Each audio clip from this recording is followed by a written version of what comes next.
Apa keutamaannya, apa fadilahnya, apa pahalanya? Mendapatkan ampunan dosa lalu sama dosa yang tahun yang akan datang. Bismillahirrahmanirrahim. Assalamualaikum warahmatullahi wabarakatuh. Alhamdulillahirabbil alamin. Allahumma shalli ala sayyidina Muhammad wa ala ali sayyidina Muhammad. Sahabat teman-teman yang beriman yang insyaallah dirahmati oleh Allah Subhanahu wa taala, pada kesempatan yang sangat mulia ini mari sama-sama kita simak, kita dengarkan tausiah yang akan disampaikan oleh guru kita almarhum Syekh Ali Jabir tentang kedahsyatan 10 hari pertama bulan Dzulhijjah. Untuk lebih jelasnya, untuk lebih detailnya, mari sama-sama kita simak.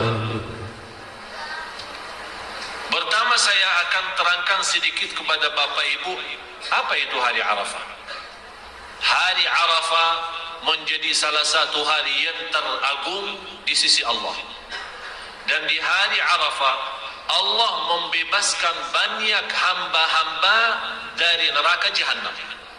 Masya Allah, subhanallah. Coba kalau di antara orang, di antara hamba Allah sebelum hari Arafah masih dihukum di sisi Allah sebagai ahlun nar, sebagai ahli neraka, begitu datangnya hari Arafah Allah bebaskan, diselamatkan. Walaupun antara perbedaan antara ulama, yang dimaksud bebasnya dari neraka Jahannam adalah ahli Arafah yang berdiri di padang Arafah.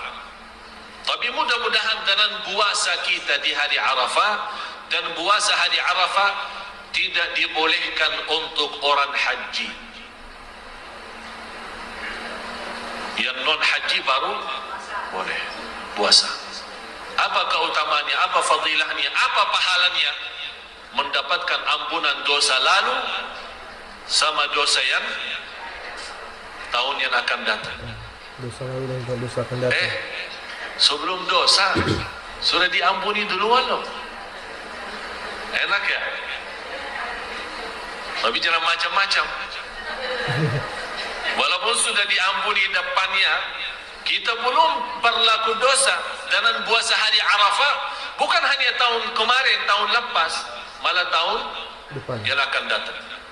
Sebagaimana di hadis yang disebutkan, Rasulullah sallallahu alaihi wasallam bersabda, "Siyamu yaumi Arafah ahtasibu 'ala Allah an yukaffira as-sanata allati qablahu wallati ba'dahu."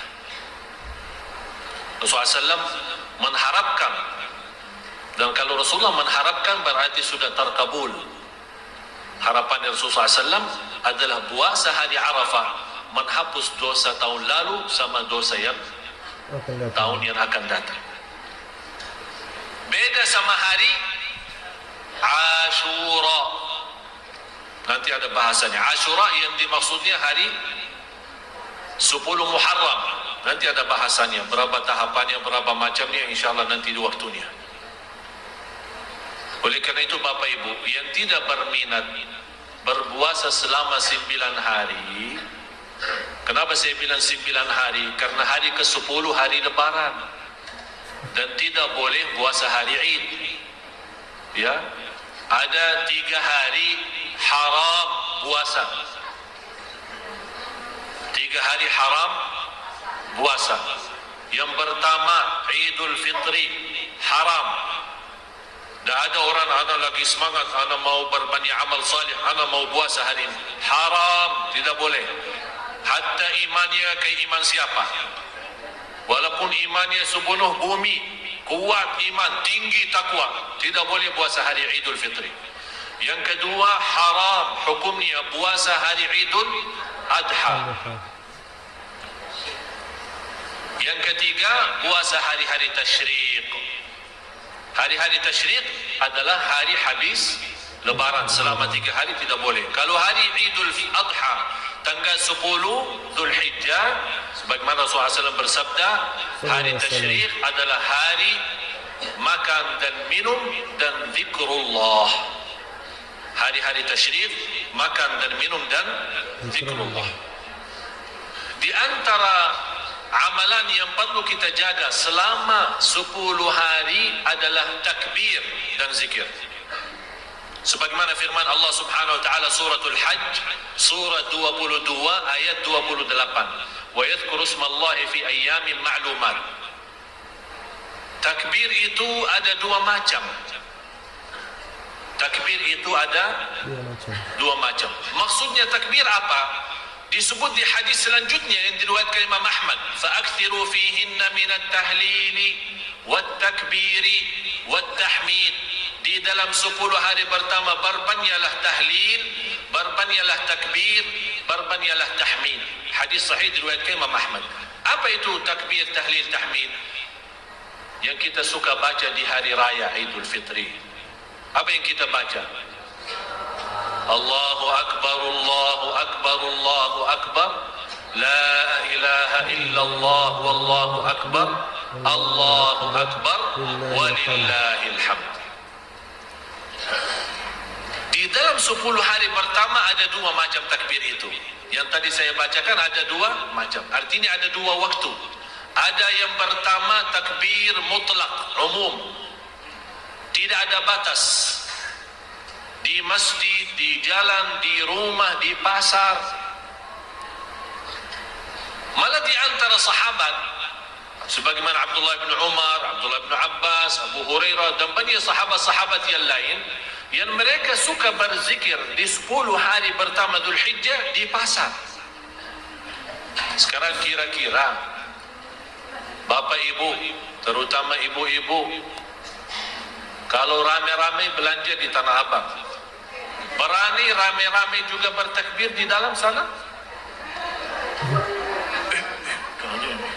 Jangan dianggap gila, stres. Masa mau bertakbir di mall? Ya justru karena mall itu tempatnya syaitan, tempatnya dosa maksiat. Yang paling dibenci oleh Allah adalah pasar-pasar. Tapi kita menyebarkan zikrullah di situ, itu sangat agung. Jadi takbir itu ada dua macam.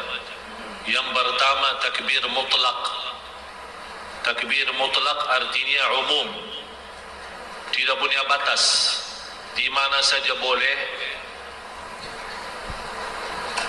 di waktu mana saja boleh, di masjid, di luar masjid, di pasar, di mall, di jalan. Dan ini menjadi salah satu sunnah yang tertinggal, menjadi juga salah satu ciri hari kiamat tertinggal sunnah Rasulullah. Mana sekarang kita dengar, coba kalau ada kelompok ibu-ibu majlis mana ramai-ramai ke mall, pas masuknya mall, Allahu Akbar, Allahu Akbar, Allahu Akbar. Ada apa ini? Ini dari mana ini mereka ini?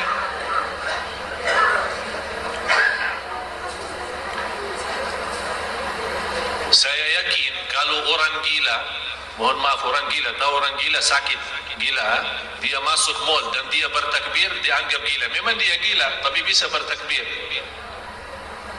Tapi yang kita herankan orang yang dewasa, yang sudah faham, dan dia berkata saya cinta Rasulullah, mana dia? Malu. Tapi kalau sudah sering dilakukan hal itu, lama-lama menjadi kebiasaan. Daripada di setel kasetnya musik dan lagu-lagu di mall, oh ini kelompok ibu-ibu datang ini. Ini kelompok ibu-ibu takbir di mall. Nanti kita bikin satu kelompok, ini takbir di mall. Yang mau gabung silahkan daftar.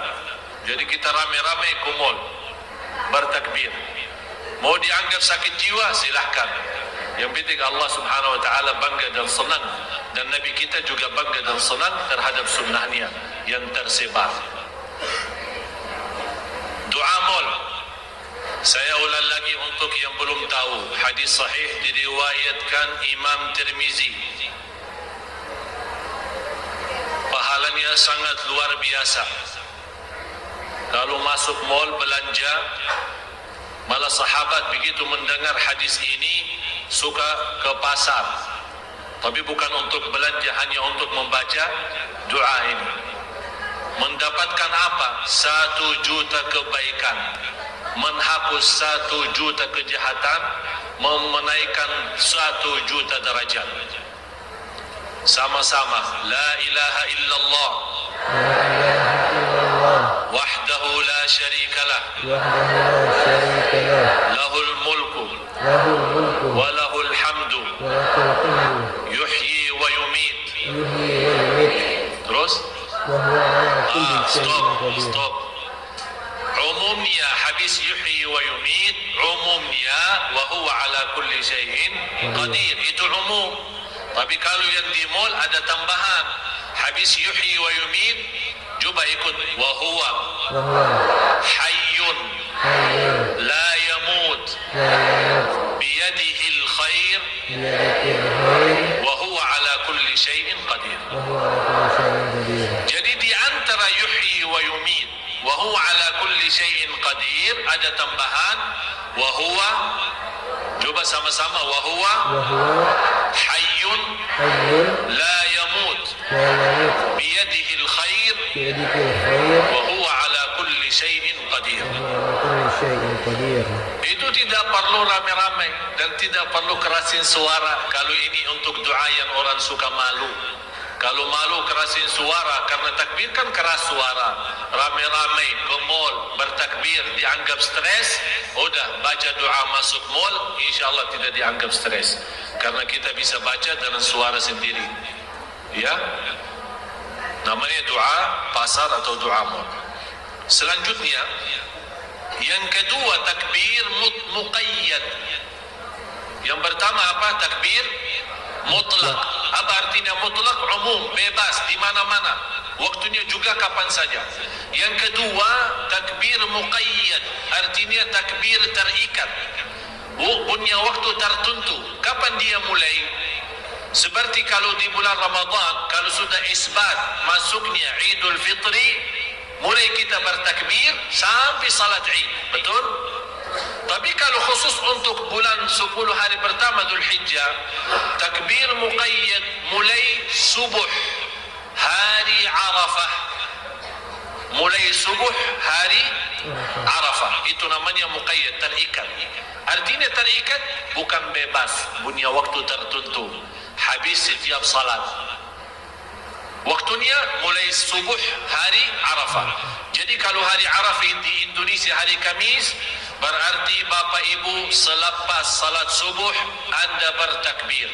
Takbir yang mana? Allahu Akbar, Allahu Akbar, Allahu Akbar. La ilaha illallah, wallahu Akbar. Allahu Akbar, walillahil hamd.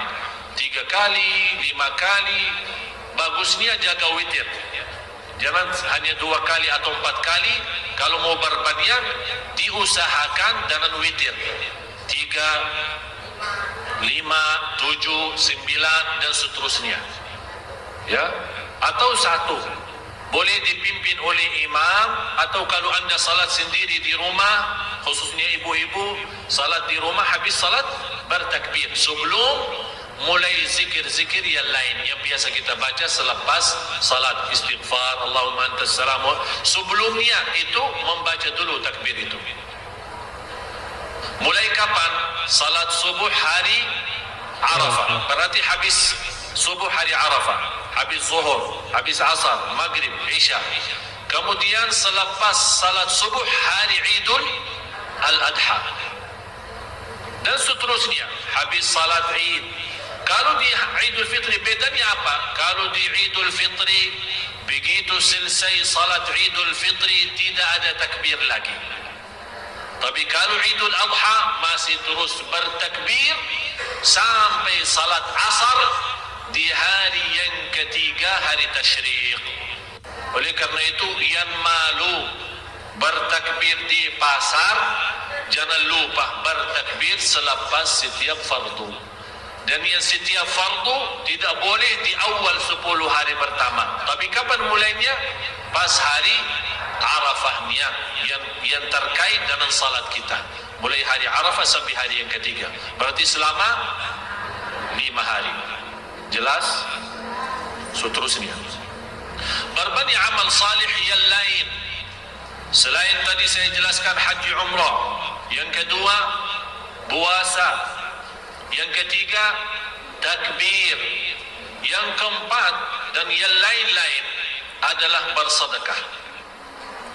jaga salat malam, silatul rahim, jaga salat berjamaah di masjid.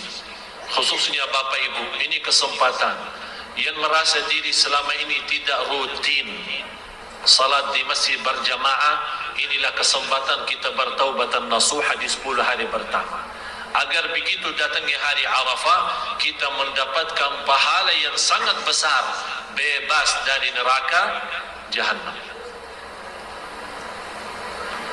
jauh dari berbuat kezaliman, jauh dari dosa maksiat, jauh dari durhaka, saling memaafkan, jaga lidahnya, tidak berghibah, tidak bernamimah.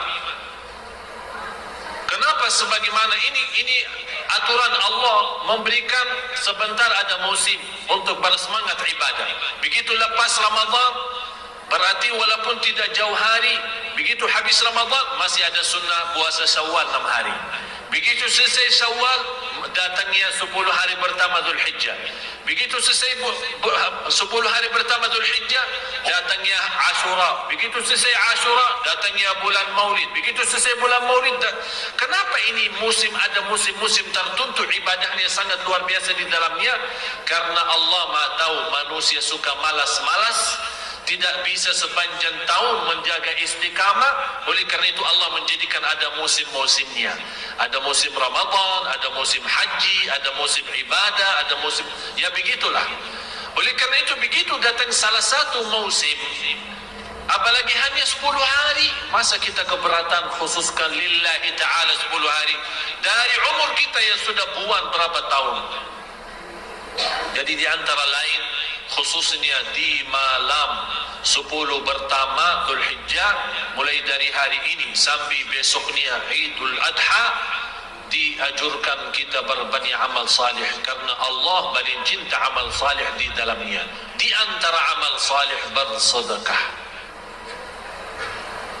Dan saya minta semua Bapak Ibu bersedekah sekarang.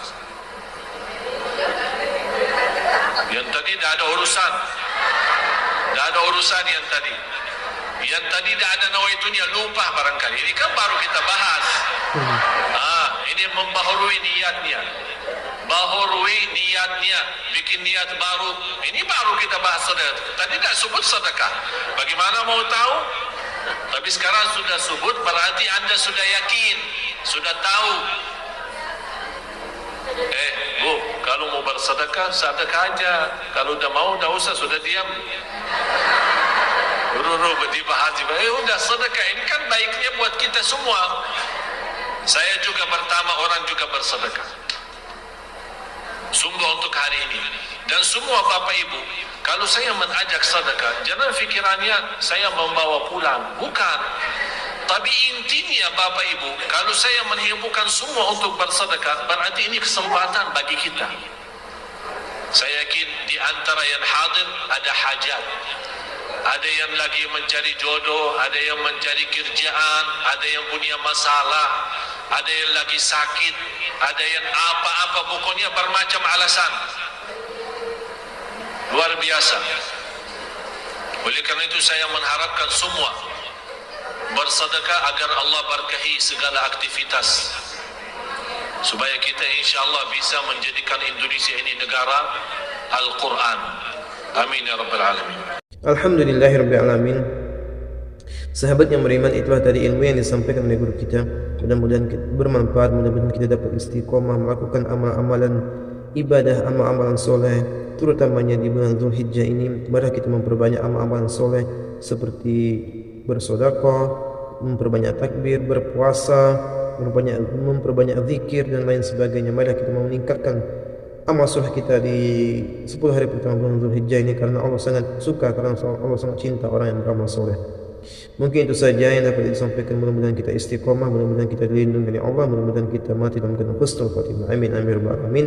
Saya akhiri, ihdinas siratal mustaqim. Wassalamualaikum warahmatullahi wabarakatuh.